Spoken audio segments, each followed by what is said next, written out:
So I stumbled upon a gif of a fight from an anime with one of the longest titles I've seen. Fate/Grand Order, Divine Realm of the Round Table, yada yada yada, it keeps going on. And this one's peculiar. And I mean, even by anime standards, it's kind of peculiar, even though it also encapsulates plenty of standard anime tropes. So first off, obviously, I'm aware the vast majority of anime isn't exactly trying to be realistic. I'm not expecting realism here. But there's still some funny stuff going on that I can't help but comment on. If you can't handle sarcasm, you might want to tune out now and watch something else. Just saying. So right away, a skinny girl carrying a gigantic shield that she uses as a weapon with nothing else, that launches herself at the enemy, who's then catapulted into the air. I mean, standard fantasy stuff, I guess. Hey, leave the pyramid alone. That's some delicate architecture right there. Okay, here's a futile appeal to anime artists. I get it. A lot of you are horny dudes. You're catering to horny dudes. It's a common trope in everything, really. Fantasy in general, not just anime. I get it. But if you want skimpy outfits, don't pretend it's armor. Please. Don't give them armor if you want them to show skin. It's not armor. It's metal lingerie.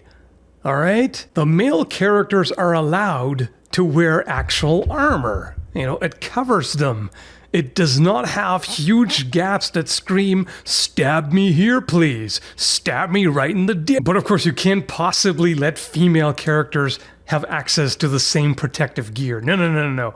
We're going for distraction. This is an actual argument that I've gotten. I've talked about these things before, and people legit are trying to sell this argument. Yeah, you know what, if they're that hot and they're showing off and they're going to distract the male opponent, they're going to get an advantage. Here's something that's probably a bit difficult to understand if you're into this kind of stuff. Combat is serious business. All right? It's not a dance. It's not a joke. It's, if you're fighting, you're fighting. You're turning it on.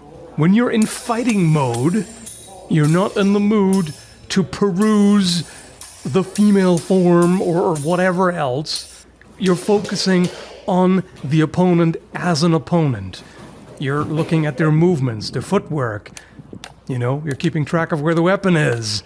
Anything other than the booty. This kind of distraction is irrelevant in a fight unless you're fighting a complete idiot, in which case you don't need to use such tactics. It's easy enough.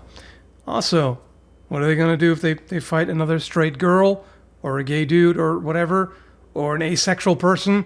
You're screwed and then you don't have armor. Yeah, I know. Anime girls don't need armor. And as a side note, because people love to jump to conclusions, I'm not a prude, nor do I approve of prudish attitudes. I'm just as quote-unquote guilty of liking sexy female characters. But you can find something kind of ridiculous even if it appeals to your caveman brain. Nor do I want artists to be censored. Make as much horny art as you like. Anyway, so shield shenanigans. She kicks this giant thing at Lancelot, who just hits it and it flies straight back. Ignoring the interesting physics here, so your opponent is throwing her only weapon at you, and your strategically sound decision is to deflect it right back at her.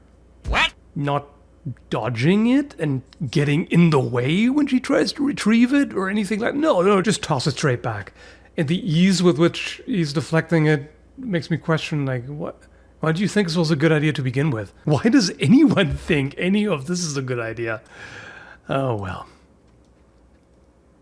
This shield is gigantic. By the way, this tiny girl weighs 46 kilograms.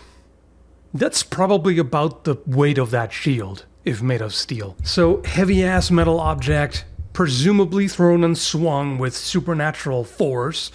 What's the response? I'm gonna parry it with my sword. That's clearly much lighter.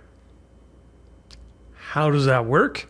Is he that much stronger? If so, why doesn't he just take the damn shield from her? The thing is super clunky and has very little reach, so basically all you gotta do is take a step back to dodge the swing, step immediately forward, grab the thing in both hands, and wrench it like a steering wheel.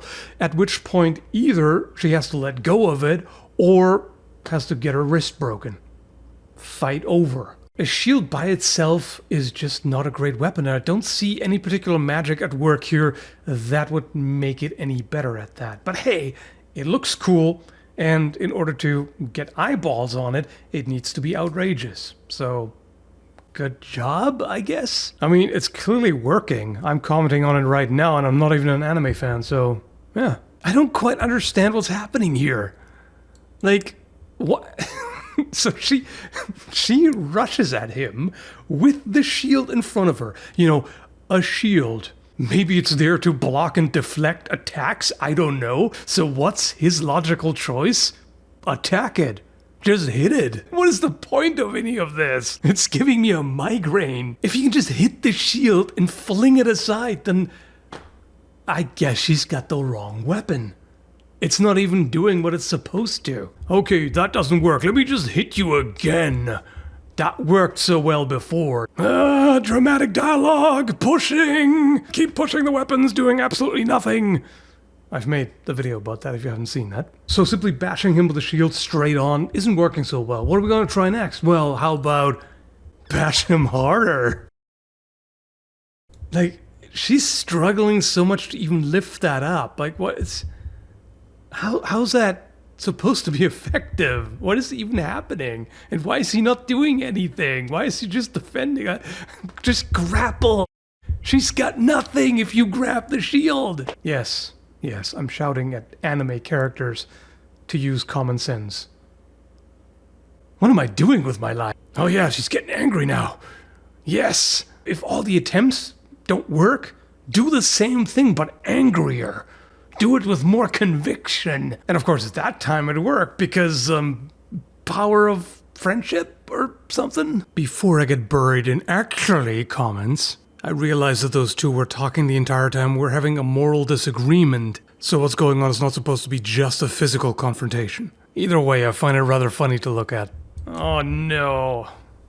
Not that too. I haven't even noticed her platform high heels. I was too distracted by all the other bullshit. Because nothing improves your combat ability and footwork like balancing awkwardly on your tiptoes.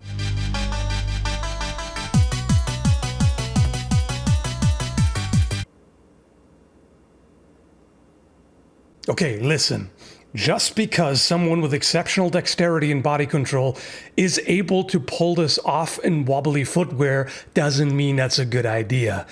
I mean, you don't see high heels in serious MMA matches, especially not when one fighter is wearing them and the other is wearing stable footwear. However, you do have to respect this level of athleticism. That would definitely come in handy in a fight. Oh, anime, you never fail to deliver the tropes. By the way, I don't hate anime.